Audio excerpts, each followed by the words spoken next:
Welcome to the first episode of Wrestling Entertainment. I'm Sean Hyland. And I'm Reza Nathan. How I got into wrestling was that my sister was watching it May '99. She was watching a Nitro on TNT. I actually liked the look of her. I kept watching. By about July '99 I started watching WWF and WCW. Started recording both. Followed it right through till now. Got into TNA and still following as of 2012. Well, I got into wrestling in the year 2000. I only ever watched WWF when it was around, mainly because I was never up at the time WCW was on here, nor did I have cable television, as you other fans in America might know it as. I've had a few on-off seasons of wrestling, mainly because of WWE and how boring they got. So, mid 2004, and then TNA came along, and they've pretty much cleaned the floor ever since then. Ever since they became a rest home, things have been the other way around though, but I still haven't gone back to WWE. Futures with Ring of Honor. For Wrestling Entertainment's first video, we decided we should go over a few key topics, mostly throughout the last 10-15 years of the wrestling industry, and give our thoughts and elaborate on each and every single one of them. And it'll be great to hear your feedback. It's a pretty open topic really, everyone sees things differently, and so first thing we'd like to discuss is the Monday Night Wars.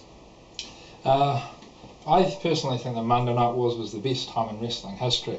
The ratings were absolutely phenomenal. Celebrities were wanting to be involved, and the star power was just magnificent.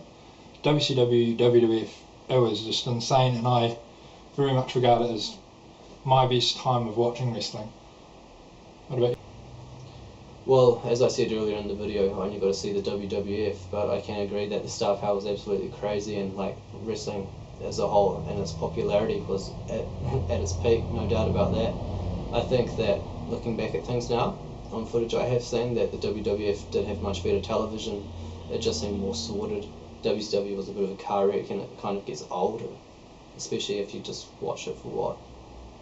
How many weeks were they around? Like 200 weeks. It'll kind of get old, staying same old, but that's about it really. The second thing I'd like to discuss is the XWF and the WWA. Personally, what I think of it is that it was great entertainment on the side. It meant you could see something else, you could see new people, whether they were in a big company or not, from like the 90s or whatever. You saw a lot of new stars coming out, especially people that you see in Ring of Honor or TNA during the early days, and it was pretty exciting. They also brought a number of names back that hadn't been seen for a fair few years in the world of wrestling, and I think the ideas of them both were really good, and luckily enough that New Zealand was even able to get its first big wrestling event in our history pretty much for the WWA. So yeah. My thoughts would be, I got the DVD package set of the lost episodes of the XWF. What I saw from that was like a pretty good alternative. Like you had like, I dare say, nearly a dream team, announced team, which was Tony Schiavone and Jerry the King Lawler. And that, for an Attitude Era fan, that was quite good. The product was good. You had like young names mixed with legend.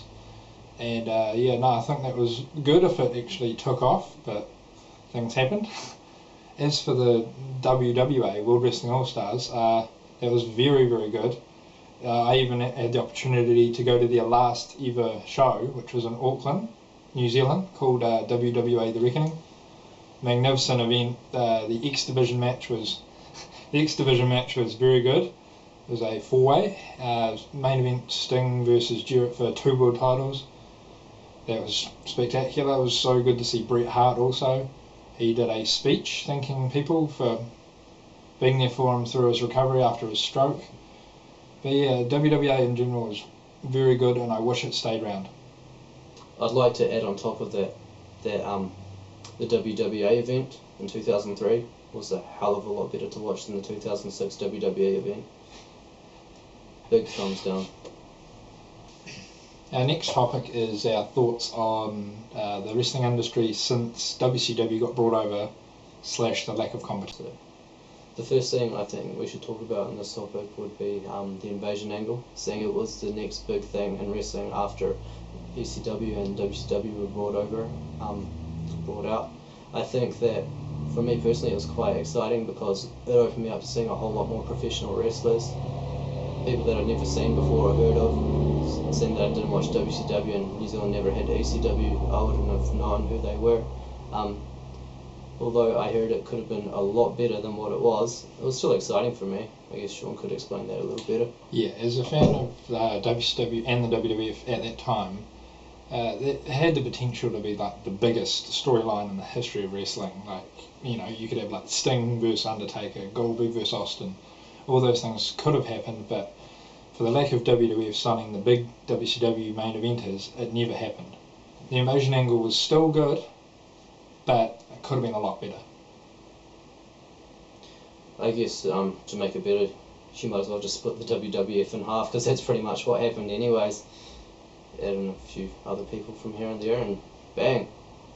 Yeah, also like definitely like once WCW got brought over, definitely lack of competition in which Vince relaxed a bit and didn't put out the product he used to back in the Monday Night War days. I guess that leads us on to our next topic, talking about the WWE throughout 2002 to 2004.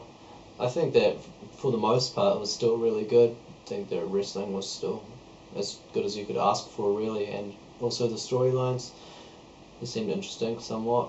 There was a lot of new people coming in, like, well, John Cena, who is a dick now, of course, Randy Orton, Brock Lesnar, Batista.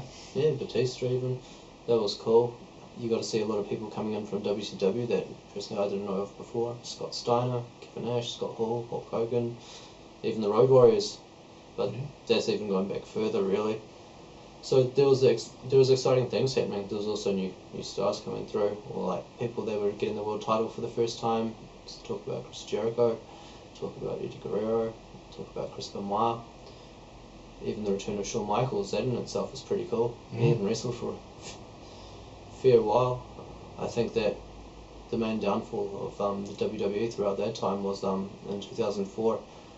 I wouldn't solely contribute it to people leaving, because I think as long as you create someone good enough and put them on television in a way where they're able to be perceived as someone credible and get over that, you'll be fine. Like Paul Heyman did that great with ECW. You never thought Justin Credible would become a huge star, but he did. I think that their storylines, the quality of wrestling, and just lack of excitement just let them down completely. My point of view on that would be, yeah, it was still pretty good in 02. Like, you had the draft, in which they split into two brands. NWO coming in, Hogan, Hall, Nash. WCW fan here, so that was good. Steiner at the end of 02 at Madison Square Garden. Awesome debut. First chamber match, yep, that was pretty good too, I must admit. Then I'd say 03 was still pretty good. You had like Goldberg, Piper, even Sable. Yeah, they all came in, so for an Attitude Era fan that was pretty good. Throughout 2003 stayed pretty consistent. To me, in 2004 is when they started going downhill. I mean, despite what he says, this is my point of view, that like they did lose quite a bit when they lost Goldberg, Lesnar and Austin all within like a 1 month period. There's good and bad about that. They lost the star power, but then it gave people like Chris Benoit, Eddie Guerrero, JBL, you know, a chance to be main eventers, because the big, I dare say, glory hounds had left, so they had room to become bigger, get more exposure. They just got to beat Triple H.